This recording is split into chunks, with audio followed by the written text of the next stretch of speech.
Welcome to this little tutorial on answer set programming. My name is Thorsten Schaub, and in the following I will be playing with the n-queens puzzle to illustrate some basic modeling techniques in answer set programming to you. Although most of you are presumably familiar with the n-queens puzzle, let me just briefly recall the problem statement. The idea is to place n-queens on an n times n chessboard so that no two queens attack each other. If you want to read up on this, I would recommend to go to Wikipedia. Otherwise, I should point out that the material I will be presenting in the sequel can also be found in our book. However, it's important to note that the book is based on the language of Gringo 3, while the material, or let's say the encodings I will be playing with in the sequel, are conformant with the new language standard of ASP and are thus in the language of Gringo 4. Well, enjoy! Now, before starting to play with the n-queens puzzle, let's make sure which systems we're actually using.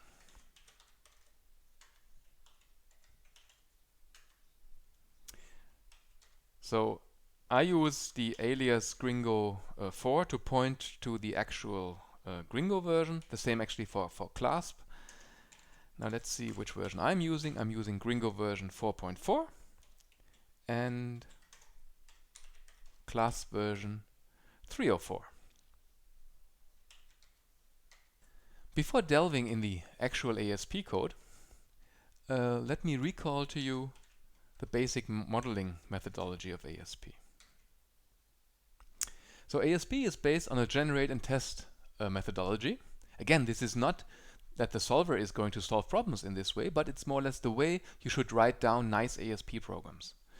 So normally you try to compose them in two parts. You have a generator, which generates potential stable model candidates, normally by means of non-deterministic constructs like choice rules. And then you have a tester that identifies the valid solutions among the generated ones. In other words, it eliminates the invalid solutions. And this is normally done by means of integrity constraints. Our very first encoding of the n-queens puzzle is actually a prime candidate for this methodology. Let's have a look. This encoding is contained in the file queensb.lp4, which I give you on the right hand side. And I'm using the letter B here to indicate that it's a very basic encoding, and the LP4 that it's written in the language of Gringo 4, which adheres to the new ASP language standard. So in all the encodings that will follow, except for the very last one, I'm using the binary predicate queen xy to indicate that the queen is on position xy. Now let's look at the encoding. The generator of our program consists of a choice rule. This allows us to choose any arbitrary subset of all possible positions of queens. This may range from an empty chessboard where we put no queen at all to a completely filled chessboard where we put a queen on each possible position. The remainder of the program is the tester. It consists entirely of integrity constraints. The first one says that we must put exactly n queens on the board, or in terms of an integrity constraints, it must not be the case that we have not put n queens on the board. The next two integrity constraints forbid horizontal and vertical attacks, so it must not be the case that we put two different queens on the same row or on the same line. And finally, the last two rules do the same for the two types of diagonals. Okay, now that we have seen the specification, let's go and run it. Okay, we launch a shell.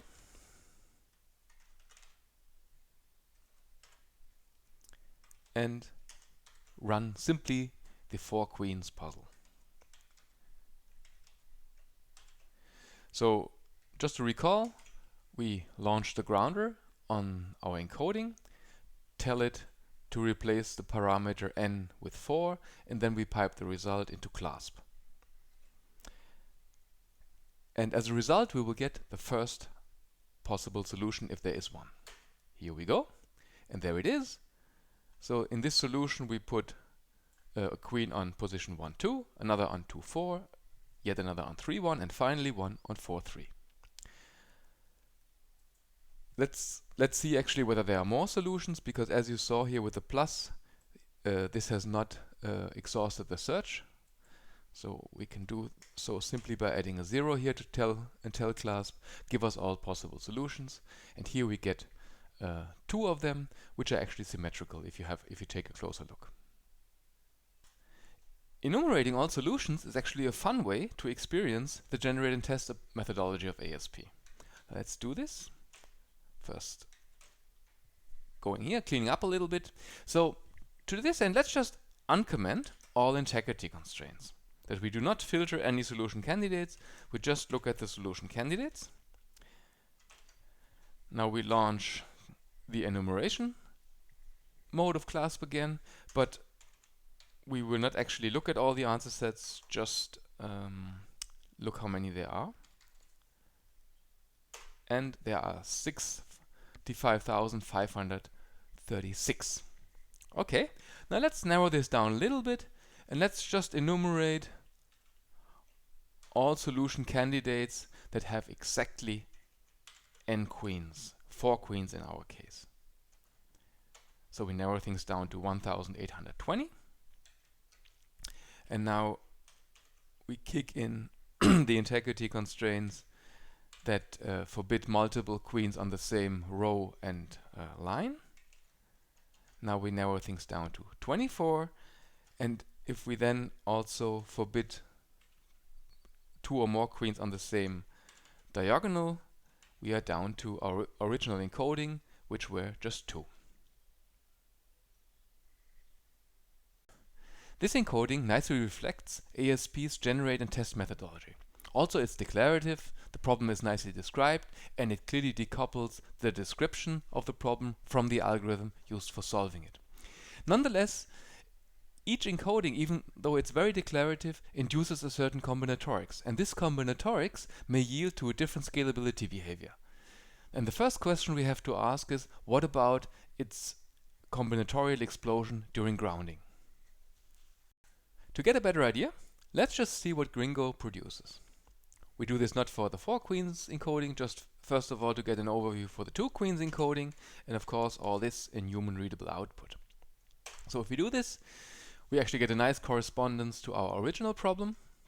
This here is our generator, the choice rule, over here. Then the integrity constraint stipulating that we want exactly n queens on our board is instantiated to this rule, and all the remaining instantiated integrity constraints stem from these guys. Okay, now first of all we now see the correspondence, but to really get a feeling where the complexity, or let's say the combinatorics, comes from, we have to scale things up a little bit. To see how the problem scales, let's just look at the 10 queens problem and count the number of constraints. So we see we end up with almost 3,000 constraints, but the most important thing to note actually is that we start from the 10 queens problem and we increase more or less the grounding in a cubic way. So we start with 10 and we have 10 to the power of 3 constraints in the end. Now the question, where does this come from? So for this, let's just look at the encoding again. In fact, we've already seen before that our generator, our choice rule, generating all potential solution candidates, leads to a single count aggregate, this guy over here, that contains a quadratic number of literals. However, and to be honest, this only appears in grounding because constraints like this, choice constraints that are completely unrestricted, do not impose any constraints on the solving. This is different with our integrity constraints. Now the first one here, again we've seen this before, leads to a single integrity constraint. This is this one here in our 2 queens problem, which again is a single constraint containing a quadratic number of literals. All remaining constraints lead to integrity constraints. And here we discuss them better actually on the encoding. Now the first 2 integrity constraints, forbidding horizontal and vertical attacks, have 2 variables and thus lead to a quadratic blow-up in grounding. But keep in mind that we actually faced a cubic blow-up, and this is actually caused by the 2 last rules. Now at first sight this looks even worse, like a quadruple blow-up, because we have 4 variables, I, j, ii and jj, but fortunately one variable is determined by three others, and thus these three here are the culprit for getting a cubic blowup. Okay, now that we have seen this, let's actually see how things scale. Let's go back to our original script and look at the corresponding examples here. Well, so far we've been dealing with rather small problems. Now let's look at the 13 problem. And we will still see that this actually is solved quite fast. But once we go one step higher, things are taking much more time.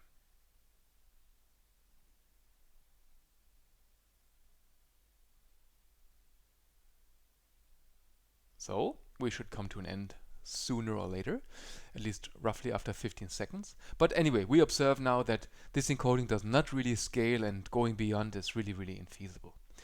So in the next part of this video, I will be talking about advanced encodings and show you more or less where one has to look, what one can do, and what effect this will have.